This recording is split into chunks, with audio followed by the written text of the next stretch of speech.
কিন্তু আমরা ভারতকে উদ্দেশ্য করে স্পষ্ট করে কিছু কথা বলতে চাই।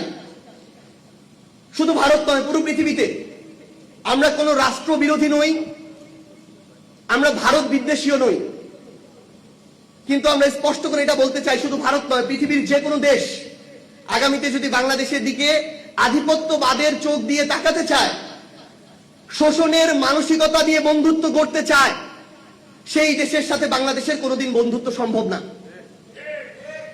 তারা যদি মনে করে যে বন্ধুত্ব করবে সরকারের সাথে, ক্ষমতার সাথে, আমরা স্পষ্ট করে একটা কথা বলতে চাই, জনগণ স্থায়ী, জনগণই রাষ্ট্র। বন্ধুত্ব করলে জনগণের সাথে করতে হবে, রাষ্ট্রের সাথে করতে হবে। আগামীর বাংলাদেশে পৃথিবীর যে কোনো দেশ যদি চিন্তা করে কোন সরকারকে ক্ষমতায় টিকিয়ে রেখে জনগণকে উপেক্ষা করে বাংলাদেশকে তাবেদারি রাষ্ট্র বানাবে, আমরা স্পষ্ট করে একটা কথা বলতে চাই, ওই সরকার আগামীর বাংলাদেশে কোনোদিন হতে পারবে না, ক্ষমতায় আসতে পারবে না, টিকতে পারবে না, যে সরকার জনগণের আকাঙ্ক্ষাকে উপেক্ষা করবে।